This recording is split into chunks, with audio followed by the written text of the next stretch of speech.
继1941年德军再次开进波罗的海三国，在立陶宛永久驻军。6月24日，德国国防部长宣布，将在立陶宛永久驻扎一支4000人的战斗部队，以加强北约的东移。有意思的是，这是立陶宛主动求来的，并且德国宣布永久驻军的时间，刚好是瓦格纳老板普里戈金被流放到白俄罗斯的时间，二者有没有关系？德国国防部长皮斯托里乌斯在立陶宛视察格里芬风暴演习时表示，为了确保北约东翼的安全，德国计划在立陶宛永久驻扎4000名士兵。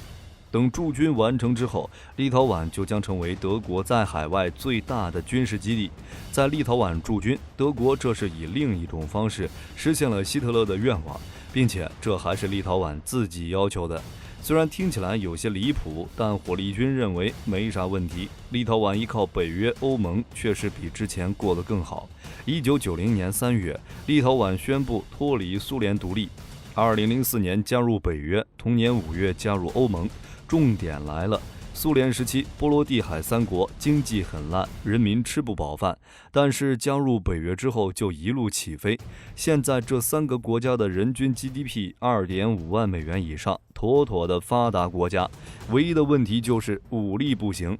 就比如立陶宛，280万民众只有1.5万名士兵，到2030年增加至1.8万人，根本不够看。当然，对于北约来说，这不是问题。自2019年以来，立陶宛一直驻扎着一支美国轮换部队，以及一个德国领导的北约加强营，但立陶宛觉得不够，一直找德国谈话，呼吁派遣更多的作战部队。立陶宛这边地理位置很重要，与白俄罗斯和加里宁格勒接壤。如果北约与俄罗斯爆发冲突，立陶宛就是第一个挨打的。想要德国增加驻守士兵也无可厚非。去年6月份的时候，德国也同意了，表示可以派遣一支完整的旅保护立陶宛，但一直没能兑现承诺。现在也就是一个指挥所驻扎在立陶宛的鲁克拉，大概也就20名德国士兵，其余部队则驻扎在德国境内的不同地点。按照德国的说法，士兵可以从德国军事基地迅速调遣，随时增援立陶宛，没有必要在立陶宛驻军。这就有一个问题，为什么现在又要永久驻军？用德国官方的话来说，那就是波兰与波罗的海国家的位置与当时的西德类似，属于战线的最前沿。德国作为北约成员国以及欧洲最大的经济体，将承担北约东翼的防御工作。说白了，就是防止俄罗斯动手，以及提防被流放到白俄罗斯的瓦格纳。这点我们后面再说，先聊驻军。虽然说德国要永久驻军，但不是马上就能派兵的。德国在立陶宛驻军有2个条件：第一，立陶宛需要建设必要的基础设施，德国的重型武器和其他军事装备与士兵及家人要一起被带到立陶宛。第二，需要北约欧洲总司令的同意，而目前德国的驻军计划并没有具体的时间表，有很多问题还没解决，比如物资不足、当地基础设施的建设，以及士兵本人与其家属如何看待调动等问题。至于北约欧洲总司令的意见，想都不用想，肯定同意。加强东欧防御就是现在北约的主流，但是立陶宛那边的基础设施不知道什么时候建好。按照立陶宛的说法，为德国士兵及其家属建造武器和弹药库、训练区和住所，最迟到2026年实现。火力军估计这个时间只会更早，毕竟后面有瓦格纳在虎视眈眈。瓦格纳清军策失败后，普里戈金被发配到白俄罗斯，而立陶宛刚好与白俄罗斯接壤，保不准普里戈金会在白俄建立新的瓦格纳，然后威胁立陶宛和基辅。为了保护自家安全，立陶宛肯定是拼了命的造那些基础设施，估计用不了几年，德国驻军就会前往立陶宛。这就有一个问题，瓦格纳的清军策有没有可能是普京布的局？目的就是将瓦格纳以一个合理的理由部署到白俄罗斯，然后威胁波罗的海和基辅。说真的，不是没可能，瓦格纳在7月1日就没了，一部分士兵与俄罗斯国防部签署合同，一部分士兵被送到白俄罗斯，车臣部队接替了瓦格纳的战士位置，而瓦格纳则名正言顺地转入了白俄罗斯境内，距离基辅只有100公里。德国宣布永久驻军，估计也有这方面的考量。假设普里戈金的兵变是跟普京创双簧，那确实是一手妙棋，可以保护白俄罗斯地区的核武，甚至是攻击基辅。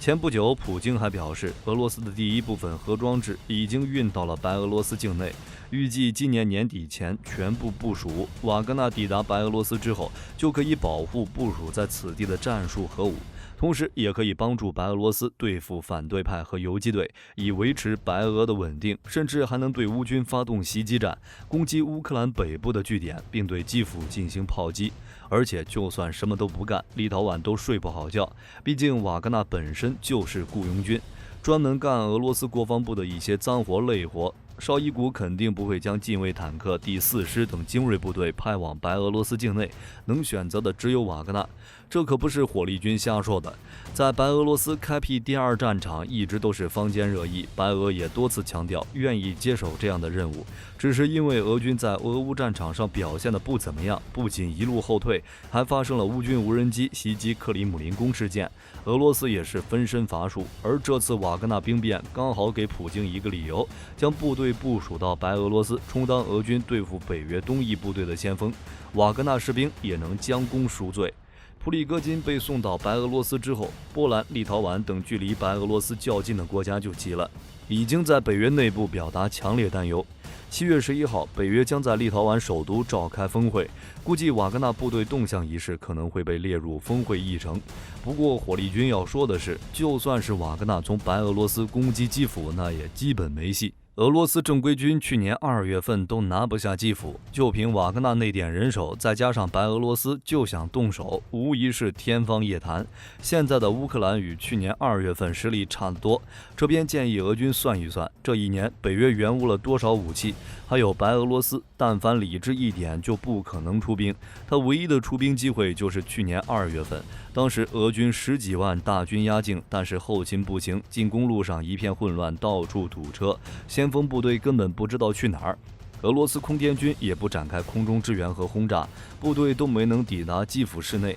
如果当时白俄罗斯一起出兵，状况会怎样不好说，说不准俄罗斯还会算白俄一次从龙之功。但是如果白俄现在动手开辟第2战场，那真是老寿星吃砒霜找死。波兰不必多说，等扩军完成，感觉单论常规实力都能暴揍俄军。而波罗的海国家虽然自身实力一般，却是北约的重点保护对象，部署了不少兵力。爱沙尼亚、拉脱维亚和立陶宛这3个波罗的海国家总人口约为600万，但现役军人总兵力约3万，实力确实不行，只能抱北约大腿。在2016年的华沙峰会上，北约决定加强欧洲东翼的防御，将轮流在爱沙尼亚、拉脱维亚、立陶宛和波兰设立4个多国营级战斗群。这4个战斗群中，加拿大领导拉脱维亚战斗群，兵力来自加拿大、捷克、意大利等；德国领导立陶宛战斗群，兵力来自德国、比利时、捷克、荷兰和挪威等；英国领导爱沙尼亚战斗群，兵力来自英国、丹麦、法国等；